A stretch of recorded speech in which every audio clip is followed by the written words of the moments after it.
नमस्कार प्रेक्षकांनो, आपण पाहतोय या मालिकेचा आजचा म्हणजेच 13 जुलैचा रिव्ह्यू.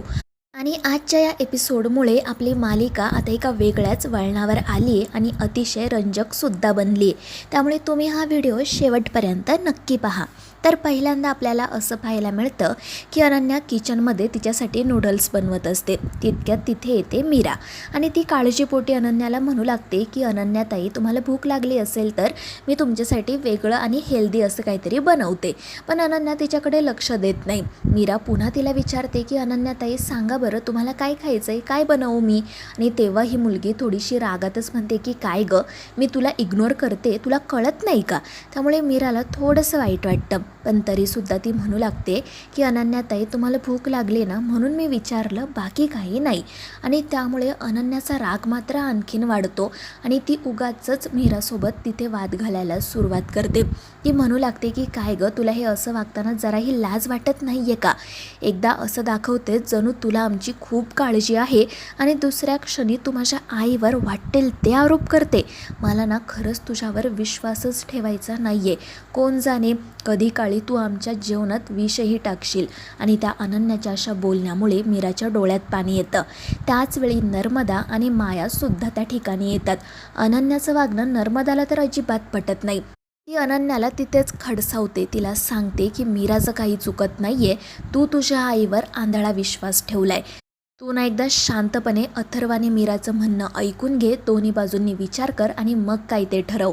पण त्या मंजिरीचा अनन्यावर इतका प्रभाव असतो की ही मुलगी कोणाचं काही ऐकून घेण्याच्या मनस्थितीतच नसते.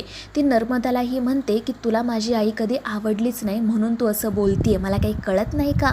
आणि मग नर्मदासुद्धा चिडते. त्यांचा तो जो काही वाद असतो तो मग हळूहळू वाढतच जातो.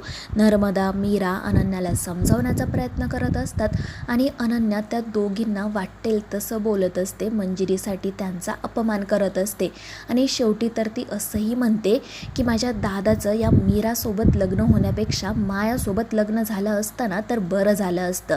निदान हे असे दिवस तरी बघायला लागले नसते. आणि अनन्याचं ते बोलणं ऐकून मीराला खूप वाईट वाटतं आणि नर्मदाला सुद्धा. मायाच्या मनात मात्र अक्षरशः लाडू फुटतात. ती खूपच खुश होते आणि हसतच मीराकडे पाहू लागते. अनन्या रागातच म्हणत असते की ही माया ना जशी आहे तशी आहे, तिचे खायचे दात वेगळे आणि दाखवायचे दात वेगळे असं काही नाही आहे. मीरापेक्षा तर ती 1000 पटीने चांगली आहे. आणि ते ऐकून बिचारी मीरा रडतच तेथून निघून जाते आणि अनन्या रागात तिच्याकडे पाहत राहते. नर्मदा तर रागात अनन्याकडेच बघत असते आणि माया मात्र गालातल्या गालात हसत मनाशी म्हणत असते की अथर्वसाठी कालही मीच योग्य होते आणि आजही मीच योग्य आहे.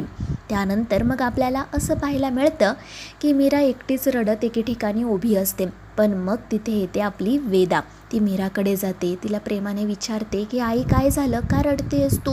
मीरा लगेच डोळे पुसते म्हणते काही नाही वेदा बाळा, काही नाही झालं मला, पण मला सांग तुला काही हवं आहे का, तू इथे काय करते? आणि तेव्हा वेदा म्हणते की आई मला काही नको आहे आणि मला माहिती आहे तुला काहीतरी झालं आहे, तू दुःखात आहेस म्हणून रडते आणि त्याचं कारणही तू मला सांगणार नाही ते सुद्धा माहिती आहे मला. कारण काय तर मी लहान आहे. पण हे बघ तू प्लीज रडू नको, मी आहे ना तुझ्यासोबत. आणि छोट्याशा वेदाचं हे असं समजूतदारपणाचं बोलणं ऐकून मीराला खूप बरं वाटतं. ती वेदाला जवळ घेते आणि तिला सांगते की बाळा मी खरंच यापुढे नाही रडणार. वेदा तिला म्हणते की आई तू ना हसताना छान दिसते आणि मी ना आता देवी आईकडे प्रार्थना करणार आहे की माझ्या आईला नेहमी आनंदात ठेव. आणि त्यावर मीराही हसून हो म्हणते. पण त्यावेळी तिथे असते मंजिरी आणि या दोघींचं एकमेकींवरचं प्रेम पाहून ती गालातल्या गालात हसत म्हणत असते की वा, माई लेकींचं प्रेम असावं तर असं. आज प्रेमाचा महापूर आलाय ना, ठीक आहे असू द्या, आता उद्या कसा भूकंप येतो ते बघा. त्यानंतर मग रात्री आपल्याला असं पाहायला मिळतं की अंबिका आणि मीरा नकाशावर असणाऱ्या काही मंदिरांची माहिती घेत असतात. त्या जो नकाशा पाहत असतात त्यावर अनेक मंदिरांचा उल्लेख असतो. अनेक मंदिरं या दोघींना माहितीही असतात. पण तिथे कुठेच त्या बखरीमध्ये उल्लेख असलेल्या दक्षिणमुखी भैरवी मंदिराचा उल्लेख नसतो. आणि म्हणूनच या दोघीजणी थोड्याशा काळजीत पडतात. एका क्षणाला मीराला तर असंही वाटतं की असं मंदिर कुठे अस्तित्वातच नसेल. पण अंबिका म्हणते नाही मीरा, त्या बखरीत उल्लेख आहे म्हणजे ते मंदिर अस्तित्वात असणार, फक्त ते या नकाशावर नाही आहे इतकंच. आणि आता आपली जबाबदारी तर हीच आहे की लवकरात लवकर आपल्याला त्या मंदिरापर्यंत पोहोचायचे. आणि त्या दोघींचं हे जे बोलणं सुरू असतं ना, तेव्हाच तिथे नर्मदा येते. ती तर इतकी घाबरलेली असते की तिची अवस्था पाहून याच दोघींना भीती वाटू लागते. मीरा घाबरून विचारते की आता काय झालं आहे. मग नर्मदा म्हणते की मीरा पटकन बाहेर चल, बाहेर ना अनर्थ घडलाय. अथर्व प्रमाणाच्या बाहेर चिडलाय, त्या मंजिरीच्या अंगावर धावून गेलाय. आणि ते ऐकून मीरा अंबिकासुद्धा काळजीत पडतात. काय झाले ते नर्मदाला विचारतात. आणि मग नर्मदा मॅगझिनमध्ये जे काही छापून आलेलं असतं ते मीराला दाखवते. मंजिरीने सांगितल्याप्रमाणे त्या मॅगझिनवाल्यांनी रामपुरेंच्या कुटुंबात जे काही सुरू असतं ते छापून आणलेलं असतं. अथर्वला तर चक्क दुर्योधन म्हटलेलं असतं. आणि म्हणूनच मीरा अंबिका घाबरतात. तर नर्मदा पटकन मीराला बाहेर घेऊन जाते. इकडे ते जे मॅगझिनमध्ये छापून आलेलं असतं ते पाहून अथर्वच्या तळपायाची आग मस्तकात गेलेली असते. त्याचा तो रुद्रावतार पाहून घरातील सगळेच जण अक्षरशः थरथर कापत असतात. मंजिरी रडत नाटक करत म्हणत असते की माझ्यावर विश्वास ठेव, मी काहीही केलेलं नाही आहे. पण अथर्वला माहीत असतं की या सगळ्याच्या पाठीमागे हीच बाई आहे. तो खूप चिडतो कारण तिच्यामुळे रामपुरेंचं नाव अक्षरशः धुळीला मिळालेलं असतं. आणि म्हणूनच तो तिच्या अंगावर धावूनही जातो. पण अनन्यामध्ये पडते आणि त्याला अडवते.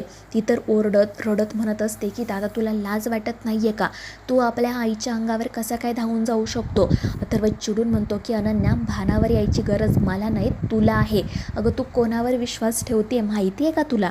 पण अनन्या काहीच ऐकून घेत नाही. मीरामध्ये पडते तेव्हा अनन्या मीराला सुद्धा बोलते, म्हणू लागते की हे सगळं ना तुझ्यामुळे घडतंय. पण अथर्व म्हणतो की तिला काही बोलायचं नाही बरं का, जे काही बोलायचं आहे ते मला बोलायचं. तुला कळत नाही आहे का गं अनन्या, या बाईमुळे आपल्या आईचा, वडिलांचा, माझ्या अंबिकाचा मृत्यू झाला आहे, तरीही तू तिच्यावर विश्वास ठेवते. पण अनन्याला हे सगळं पटतच नसतं. ती अथर्वला, मीरालाच दोष देत असते, रडत असते, ओरडत असते आणि मंजिरीची साथ देत असते. मंजिरीची नाटकं तर काही थांबत नसतात. ती अनन्याचा उगाच वापर करून घेत असते. रडत म्हणत असते की अरे अथर्व, मी काही केलेलं नाही आहे रे बाळा, मी असं का करेल. तू काल जे काही वागलास ना त्यामुळे त्या लोकांनी हे असं काहीतरी छापून आणलं आहे, माझ्यावर विश्वास ठेव. पण अथर्व खूप मोठ्याने तिच्यावर ओरडतो, तिला गप्प राहायला सांगतो.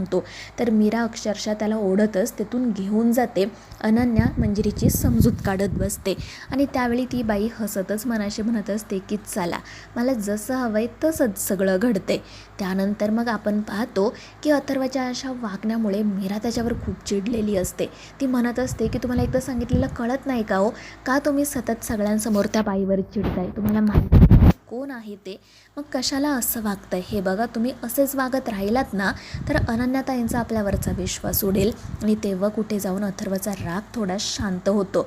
पण त्याही बिचारीची काही चूक नसते. तो म्हणत असतो अगं मीरा, मग मी करू तरी काय, एकदा तू माझ्या जागी येऊन विचार कर ना, मला खूप त्रास होतोय. ती बाई समोर जरी आली ना तरी माझी चिडचिड होते, तळपायची आग मस्तकात जाते. आणि तेव्हा मीरा म्हणते की खरंच तुम्हाला काही करायचं असेल ना तर प्लीज माझी एक मदत करा, मला दक्षिणमुखी भैरवी देवीचं मंदिर शोधून द्या. आणि ते ऐकून अथर्व विचारतो काय काय बोलतेस तू. आणि मग मीरा त्याला त्या बकरीविषयी आणि त्या मंदिराविषयी सगळं काही सांगायला सुरुवात करते. आणि मग अथर्वसुद्धा ते मंदिर शोधायचा प्रयत्न करू लागतो. त्याचवेळी दुसरीकडे आपण असं पाहतो की मंजिरी गुहेत जाते आणि मग त्यानंतर तिच्या आतमध्ये असणारी ती मार्जरी बाहेर येते. दोघेजणी ठरवतात की आता त्या वेदाचा वापर करून घ्यायचा, जेणेकरून मीरा आपल्या तालावर नाचेल. आणि मग त्या एका विधीला सुरुवात करतात. त्याचवेळी दुसरीकडे वेदा अनन्यासोबत खेळण्याचा हट्ट करत असते.